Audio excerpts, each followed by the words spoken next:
बाबा साहब ने इस देश के लिए जो त्याग किया है वो त्याग करना पड़ेगा, और जब त्याग कर लेंगे तब कहीं बाबा साहब की बराबरी में आ पाएंगे।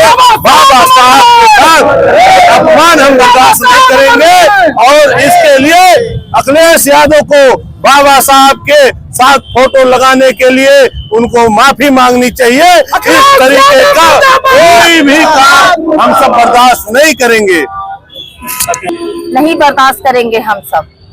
अखिलेश यादव क्या बताना चाहते हैं कि वो बाबा साहब की बराबरी कर सकते हैं? बिल्कुल नहीं कर सकते वो बाबा साहब की बराबरी।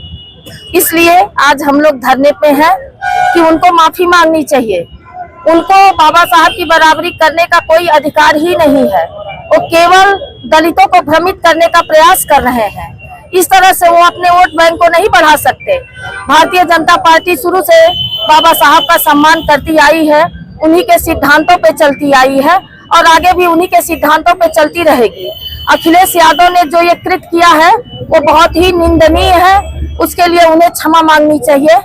धन्यवाद। हम सबके आस्था के केंद्र बाबा साहब डॉक्टर भीमराव अंबेडकर जी का चित्र अपने आप से तुलना करते हुए जिस नीच मानसिकता का परिचय एक पार्टी के मुखिया ने दिया है, जो पीडीए के नाम पर राजनीति करने का, पिछड़े और दलितों को भ्रमित करने का, जो दलितों का वोट पाने के लिए अपना वोट अपना चेहरा उनके बराबर लगाकर वो जिस नीचता का परिचय दिए हैं, भारतीय जनता पार्टी एवं समाज के सभी संवर्ग में जो रोष व्याप्त है, बाबा साहब से तुलना करना, उनकी नीचता का परिचय देना, उनको आईना दिखाने का काम अनवरत समाज कर रहा है और आगे भी करेगा।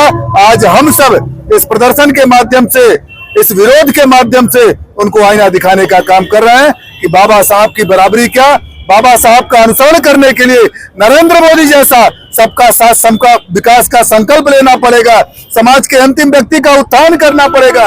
अखिलेश यादव जी, मैं आज इस आप सबके माध्यम से मैं उनको बताना चाहता हूं कि अभी भी वो सुधर जाए, और ऐसा कुकृत्य करेंगे तो यह भारतीय जनता पार्टी का एक एक कार्यकर्ता उनके सामने खड़ा होकर आईना दिखाने का काम करेगा।